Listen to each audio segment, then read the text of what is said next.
Hello friends, स्वागत है आपका अपने चैनल स्कूल ऑफ इन्वेस्टिंग में। जहां आप सीखते हैं कि किसी भी कंपनी में इन्वेस्ट करने से पहले कैसे उस कंपनी के बारे में डीपली रिसर्च किया जाता है, उसके नंबर्स को समझा जाता है, उसके बिजनेस को एनालाइज किया जाता है, देन फिर ये मन बनाते हैं हम लोग कि क्या ये कंपनी इन्वेस्ट करने लायक है या नहीं। और यदि इन्वेस्ट करने लायक है तो क्या राइट प्राइस होगा जहां पर इसमें एंटर करना चाहिए। हेलो फ्रेंड्स, मेरा नाम है मनीष अग्रवाल।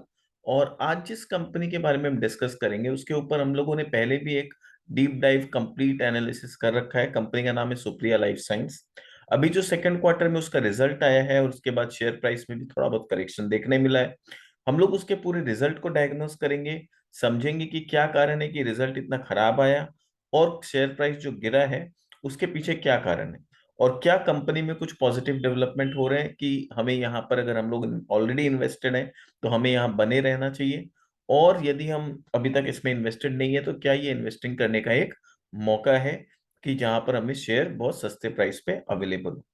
तो चलिए इसके बारे में डिस्कस करते हैं, समझते हैं इसके बिजनेस को और एक प्रॉपर एनालिसिस करते हैं इसके रिजल्ट्स का।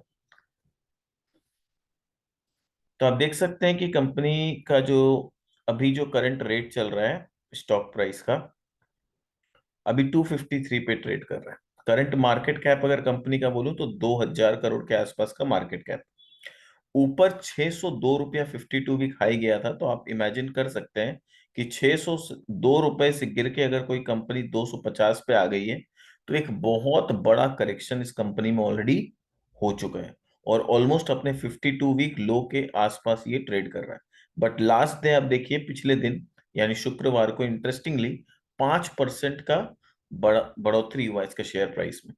तो बाजार अगर इसमें 5% का, इसमें ऑलमोस्ट शायद आई डोंट थिंक सर्किट लगा है कि नहीं, आई डोंट नो, बट अगर 5 साढ़े 5% शेयर एक दिन में बढ़ा है तो कुछ तो है अंदर में इस कंपनी के कि जो इन्वेस्टर्स को अट्रैक्ट कर रहा है। तो उसी को हम लोग समझने की कोशिश करते हैं। करेंटली स्टॉक का जो पी है 16 के आसपास ट्रेड कर रहा है। बुक वैल्यू 81 का बुक वैल्यू है। आप रिटर्न देखो, रिजल्ट 2 क्वार्टर से रिजल्ट खराब आ रहे हैं, उसके बाद भी जब ईयरली रिटर्न्स हम देखते हैं यानी ट्रेलिंग 12 मंथ्स का, तो आप देख सकते हैं return on capital employed is 43%।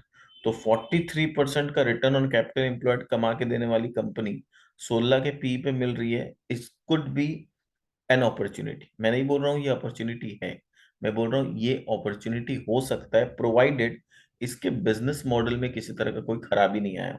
और उसको हम लोग जब रिजल्ट को डायग्नोस करेंगे तो हम लोग का मेन ऑब्जेक्टिव यही होगा कि इसके बिजनेस मॉडल को समझना कि क्या रिजल्ट जो खराब हुआ है वो मैनेजमेंट की गलती से हुआ है या मैक्रो एनवायरनमेंट की वजह से हुआ है। ठीक है, इसको हम लोग समझेंगे। रिटर्न ऑन इक्विटी का बात करूं तो 34% के आसपास का रिटर्न ऑन इक्विटी है। डेट इक्विटी 0.06, डेट सिर्फ 36 करोड़ का है। तो हम बोल सकते हैं कि ऑलमोस्ट डेट फ्री कंपनी है।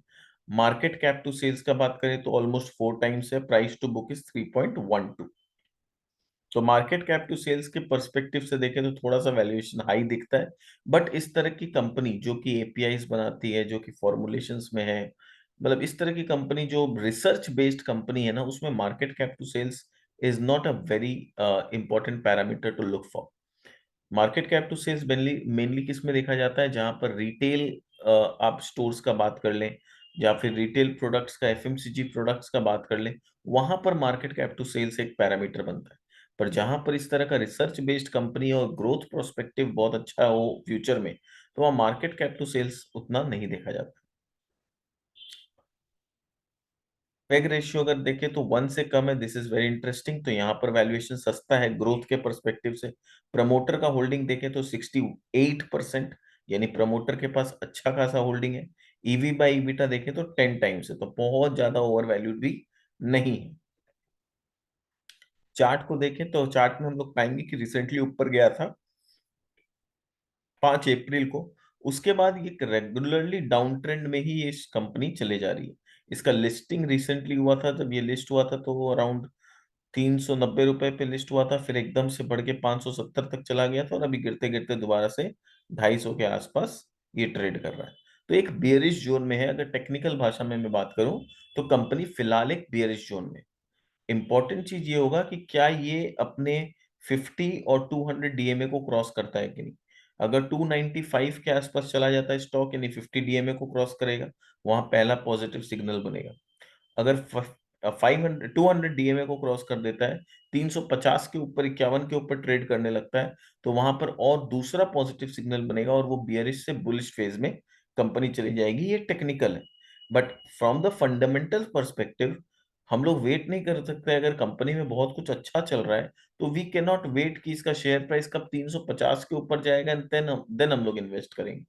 तो 350 में ये कंपनी क्या अच्छी हो जाएगी और अभी 240 में ये कंपनी खराब है? That is a question mark. तो यही एक्चुअली टेक्निकल और फंडामेंटल का यही डिफरेंस होता है।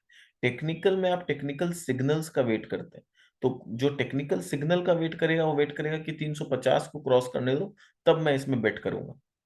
पर जो फंडामेंटल्स देखेगा, कंपनी के बिजनेस को समझेगा, पूरा बिजनेस को डीपली समझेगा, वो यहां पर देख सकता है कि अभी टू जो 350 जा सकती है फ्यूचर में, तो उसका अभी 250 पे ट्रेड इन्वेस्ट करना क्या बुरा है? 350 में अगर मैं इन्वेस्ट करने का सोच सकता हूँ तो 240 या 250 पे क्यों नहीं, अगर बिजनेस में सब कुछ ओके है तो।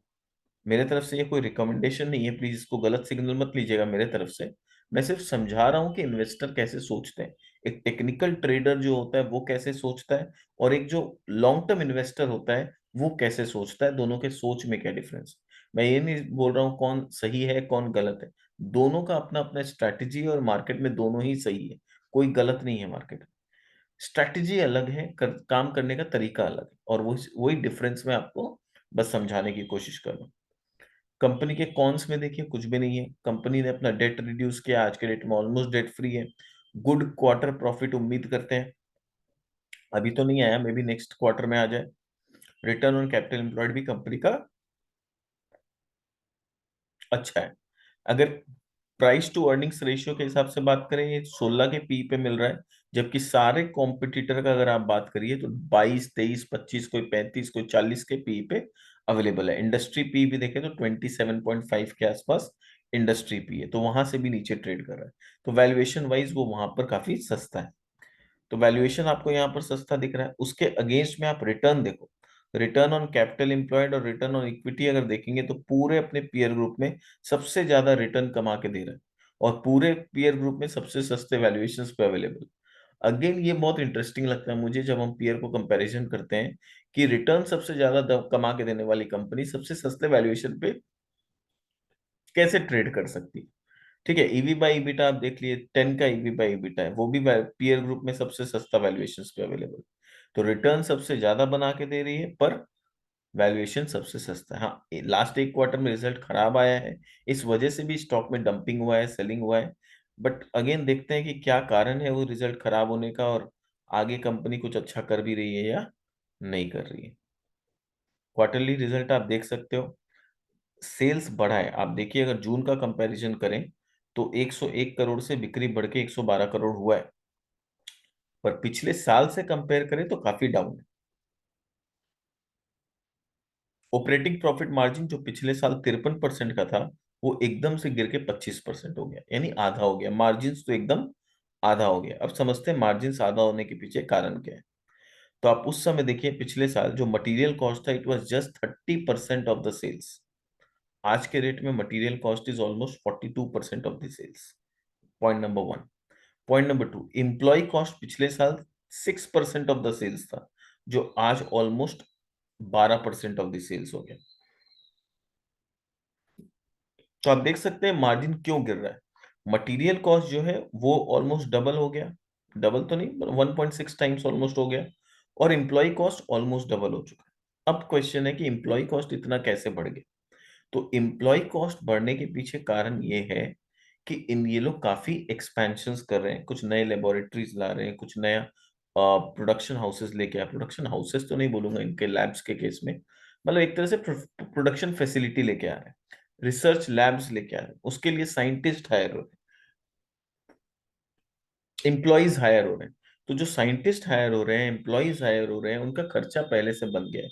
जो इन्होंने इक्विपमेंट्स लेके आए हैं उसका डिप्रिसिएशन ऑलरेडी चालू हो चुका है, पर वो सब का जो रेवेन्यू है वो आने वाले क्वार्टर्स में आएगा। अभी वो डेवलपमेंट स्टेज में है, तो उसको डेवलप होने में भी एक दो तीन महीना या एक आध क्वार्टर लगेगा, पर उसके पीछे जो हायरिंग है वो ऑलरेडी चालू हो चुका है।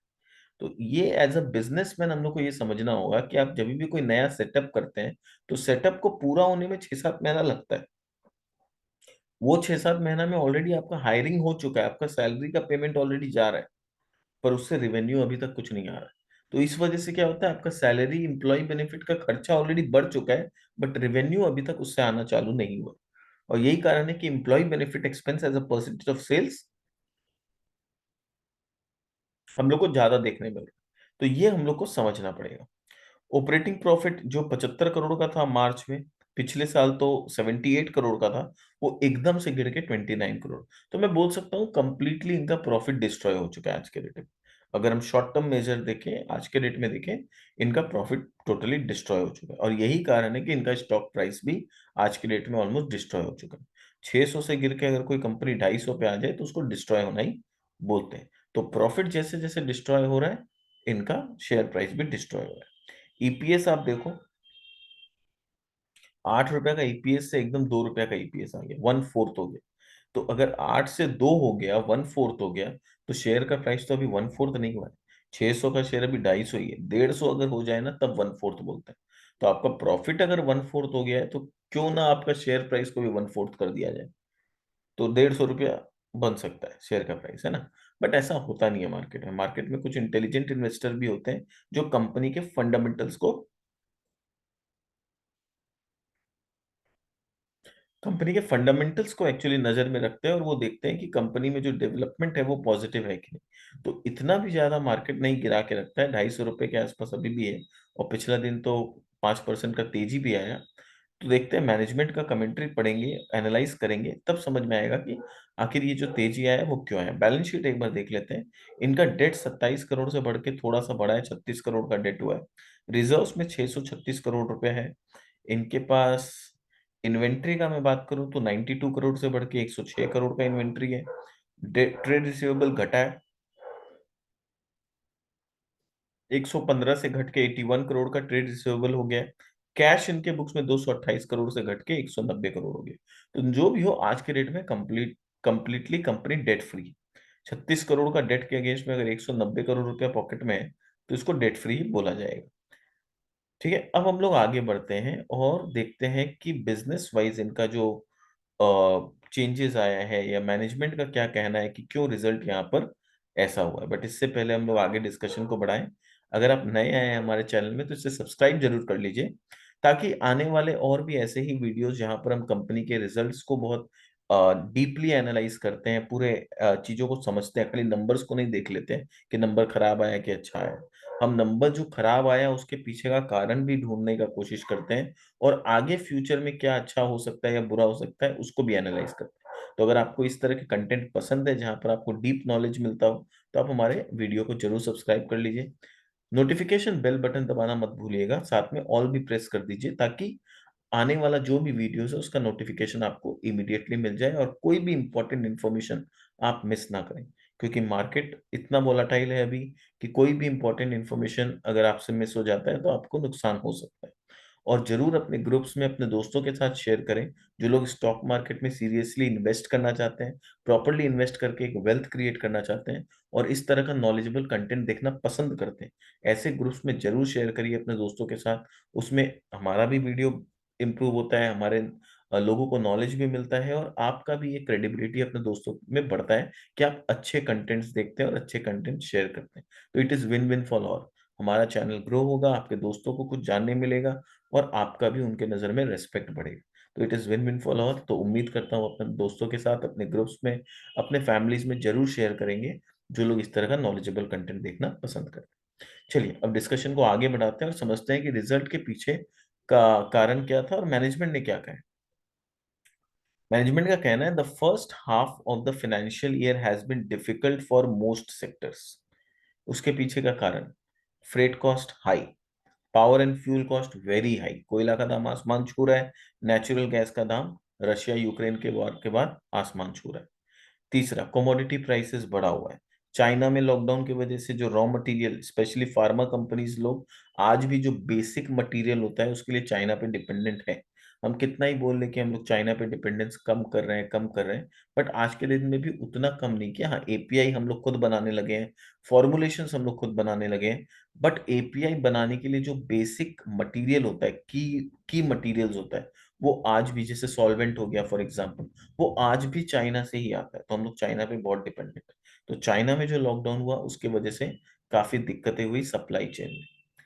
However, we believe that this is only a temporary setback on the long road of development. तो मैनेजमेंट को पूरा भरोसा है कि कंपनी में लॉन्ग टर्म में काफी डेवलपमेंट ही होगा और पूरे सेक्टर में डेवलपमेंट होगा।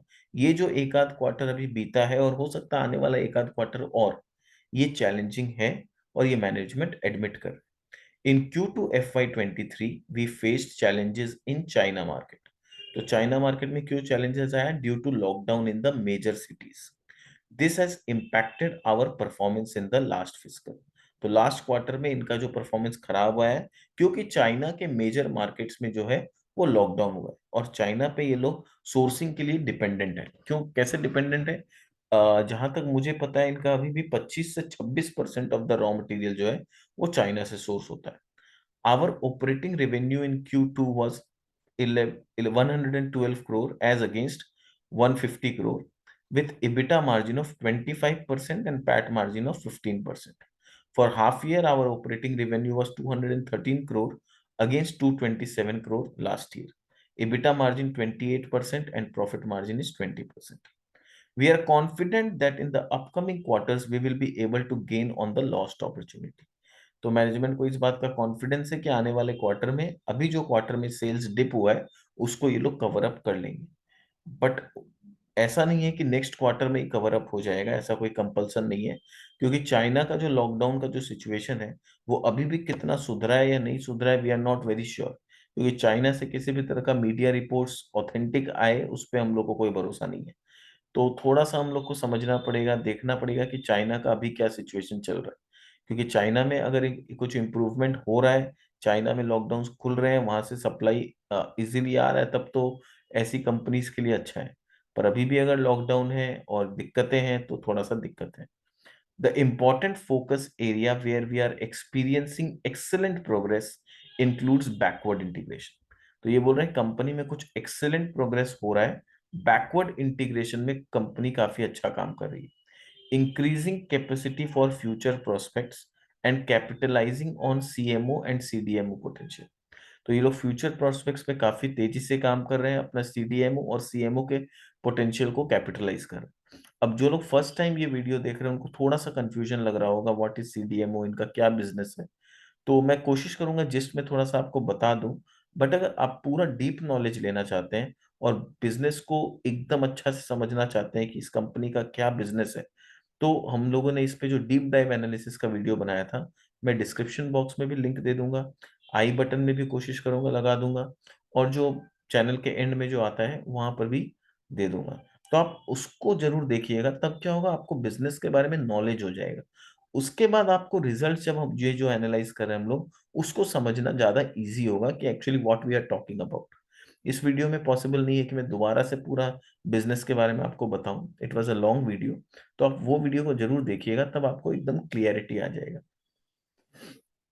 तो ये लोग मैनेजमेंट का बोलना है कि हम लोग जो बैकवर्ड इंटीग्रेशन का प्रोजेक्ट लेके आ रहे हैं वो अच्छा चल रहा है, कैपेसिटी जो बढ़ा रहे हैं अपना फ्यूचर प्रोस्पेक्ट्स के लिए वो भी अच्छा चल रहा है, और सीएमओ और सीडीएमओ पोटेंशियल में भी काफी हम लोग को अच्छा अपॉर्चुनिटीज आ रहा है।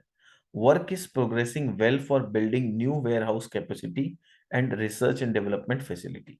तो अपना कुछ न्यू वेयर हाउस कैपेसिटी ये लोग बढ़ा रहे हैं और R&D लैब्स कुछ बना रहे हैं, वो भी बोल रहे हैं अच्छा चल रहा है। एक एक जो आ रहा है R&D लैब वो लोटे परशुराम में आ रहा है for product life cycle management plus backward integration.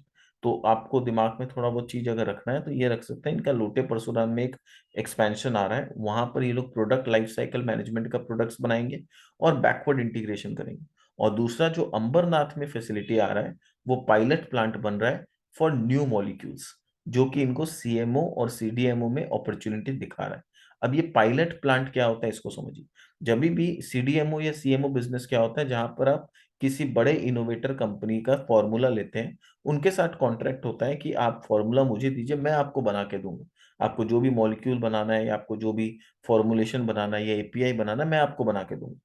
तो उसमें वो लोग क्या करते हैं, वो लोग बोलते हैं ठीक है, हम आपको एक बार में बड़ा ऑर्डर नहीं देंगे, एक पायलट, आप एक प्लांट बैठाइए जिसमें आप मेरा ही प्रोडक्ट बनाएंगे, मैं आपको एक बार छोटा ऑर्डर देता हूँ, अगर वो प्रोडक्ट हम लोग को समझ में आ गया और हमारे रिक्वायरमेंट के हिसाब से मैच हो गया, तब हम आपको बहुत बड़ा ऑर्डर देंगे, और इतना बड़ा ऑर्डर देंगे कि आप मतलब कर करके थक जाओगे, मतलब इट्स लाइक दिस।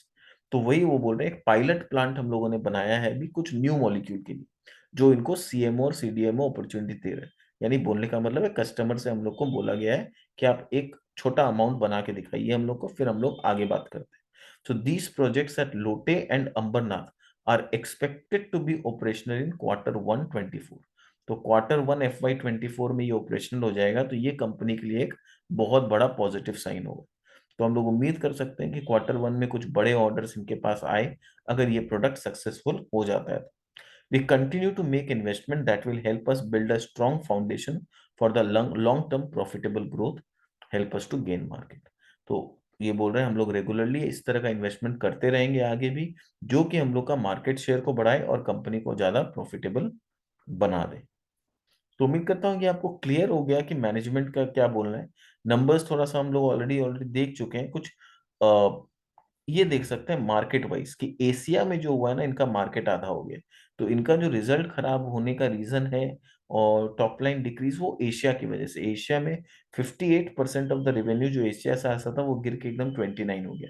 इंप्रूवमेंट कहाँ आया है? यूरोप में इंप्रूवमेंट आया है, लैटिन अमेरिका थोड़ा सा डिप हुआ है, नॉर्थ अमेरिका में इंप्रूवमेंट आया है, और बाकी मार्केट्स में इंप्रूवमेंट आया है। बट मैं बोल सकता हूँ कि ये इंप्रूवमेंट भी ना वॉल्यूम टर्म्स में नहीं आया होगा, क्योंकि सेल्स तो बढ़ा ही नहीं है आपका। ये इम्प्रूवमेंट जो आपको देखने मिल रहा है, परसेंटेज जो है ना, कभी कभी बहुत कंफ्यूज भी कर देता है इंसान को। आपका क्योंकि एशिया में आपका जो रेवेन्यू है वो फॉल हुआ है, उस वजह से बाकी लोगों का सेम नंबर्स भी अब परसेंटेज के टर्म्स में आपको ज्यादा दिख रहा है, क्योंकि एशिया में शेयर फॉल हुआ है। तो ये बहुत खुशी होने का बात नहीं है कि यूरोप में परसेंटेज बढ़ गया। अपने लिए इंपॉर्टेंट है यूरोप में परसेंटेज बढ़ा, मतलब क्या एक्चुअली में एब्सोल्यूट टर्म में क्या सेल्स का रेवेन्यू बढ़ा है, वो मुझे नहीं लगता, क्योंकि टोटल सेल्स तो गिरा है हमारा। तो ये परसेंटेज जो बढ़ता हुआ दिख रहा है, हो सकता है थोड़ा ही बढ़ा हो, जितना परसेंटेज में बढ़ता है वो नहीं बढ़ रहा है, क्योंकि एशिया में सेल्स गिर गया, इसीलिए एज अ परसेंटेज वो मेरे को यूरोप ज्यादा दिख रहा है। सो ये हम लोग को समझना होगा, नहीं तो क्या होता है, बहुत लोग कंफ्यूज हो जाते हैं, वो लोग ओवर एक्साइटेड हो जाएंगे कि यूरोप में देखो कितना बढ़ गया परसेंटेज। अरे कितना बढ़ गया ठीक है, एब्सोल्यूट टर्म्स में आप देखिए नंबर बढ़ा कि नहीं, वो मुझे नहीं लगता बड़ा होगा, क्योंकि एशिया में गिर गया, ये बेसिक दिख रहा है अपने को। फिर रीजनल परफॉर्मेंस में आप देख सकते हो, ये तो हाफ ईयरली है, तो हाफ ईयरली बेसिस पे भी रीजनल परफॉर्मेंस में एशिया में डिप आया है, यूरोप थोड़ा सा बढ़ा है, लैटिन अमेरिका मोर और लेस सेम है। बिजनेस मिक्स का बात करते हैं तो एनेस्थेटिक में इनका 12% का ग्रोथ आया है। सबसे बड़ा जो नुकसान इनको हुआ है ना, वो हुआ है एंटी हेस्टामाइन। और ये क्यों हुआ है? The loss of sale is due to continuous lockdown in China. यानी जो एंटी हेस्टामाइन का जो ये लोग दवाई बनाते हैं, उसके रॉ मटेरियल के लिए ये लोग पूरी तरह से चाइना पे डिपेंडेंट है। और जब चाइना में लॉकडाउन लगा, तो आप देख सकते हो सिचुएशन क्या है। 52 करोड़ का रेवेन्यू एकदम से 2 करोड़ पे आ गया। तो मतलब धंधा अगर कहीं चौपट हुआ है, तो ये एक ही प्रोडक्ट में चौपट हुआ है इनका, एंटी हिस्टामाइन। तो ऐसा नहीं है कि overall business is getting flop, नहीं, बिजनेस का खाली एक बड़ा division is getting flop, and that is due to China, due to lockdown in China. तो चाइना में जैसे जैसे सिचुएशन सुधरेगा, वहां से सप्लाई आना जैसे जैसे चालू होगा, एंटी हिस्टामाइन का बिक्री दोबारा से जब अपने सेम लेवल पे पहुंचना चालू होगा, तो आप देखोगे नंबर्स दोबारा से ठीक हो गया। तो यहाँ पर मैनेजमेंट का हो सकता है कोई गलती ना हो, ये एक प्रोडक्ट के वजह से पूरा बिजनेस का रिजल्ट चौपट हुआ है। ठीक है, सेम चीज यहाँ पर हम लोग देख रहे हैं। प्रॉफिट एंड लॉस ऑलरेडी हम लोग एनालाइज कर चुके हैं। कंपनी का कितना आज के डेट में 38 एपीआई कंपनी के पास है। 86 कंट्रीज में कंपनी काम करती है। 15 डीएमएफ ऑलरेडी इन लोगों ने ड्रग मास्टर फाइल यूएसएफडीए में फाइल कर रखा है। 1200 प्लस कस्टमर्स है। मैन्युफैक्चरिंग फैसिलिटी का जो एरिया है, 23,800 स्क्वायर फीट में एरिया है। रिएक्टर कैपेसिटी इनका 597 किलोलीटर पर डे का रिएक्टर कैपेसिटी है। अगर बात करें तो इनका lead, they are the leading exporter from India. Chlorpheniramine maleate में 50 से 45 से 50% एक्सपोर्ट यही करती है। केटामाइन हाइड्रोक्लोराइड में 65% एक्सपोर्ट ये कंपनी करती है सल्बुटामॉल सल्फेट में 30 से 40%। तो आप देख सकते हो कि ये लोग जो एक्सपोर्ट करते हैं उसमें कितना बड़ा कमांड इनका इन कुछ प्रोडक्ट्स के ऊपर है। Q2 का बात करूं तो 71% ऑफ द रेवेन्यू एक्सपोर्ट से आया है। 12 प्रोडक्ट, 38 में से 12 प्रोडक्ट ऐसे हैं जिसपे they are fully backward integrated, यानी पूरा का पूरा जो चीज है वो लोग खुद अपने घर में बनाते हैं।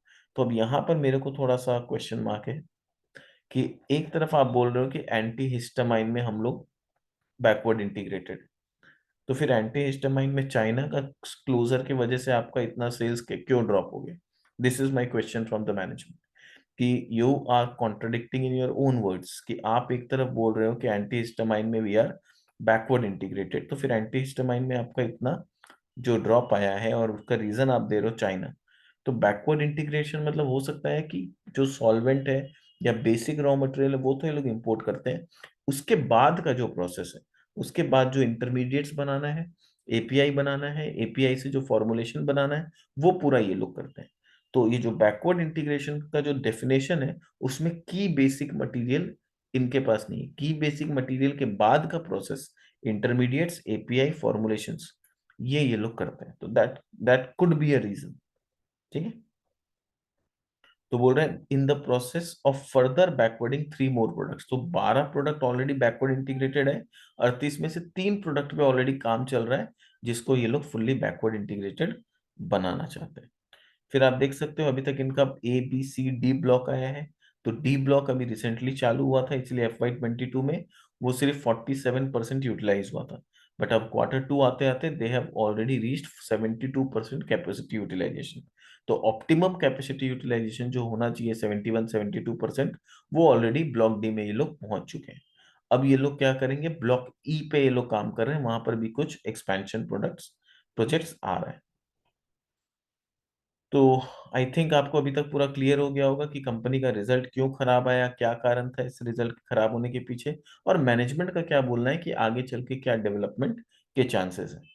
अगर आपको ये वीडियो पसंद आया तो इसे लाइक जरूर कर दीजिए, कमेंट करके बताइए कि आप और किस कंपनीज पे वीडियो देखना चाहेंगे, किसका रिजल्ट चाहते हैं कि हम डायग्नोस करके एनालाइज करें, और आप क्या और पॉइंट्स देखना चाहेंगे, क्या आप चाहते हैं कि हम लोग रिसर्च में क्या चीज़ ऐड करें। जो भी आपके मन में आप कमेंट करके हमें बताइए। अच्छा लगा तो लाइक जरूर कर दीजिए, हमारा मोटिवेशन बढ़ेगा।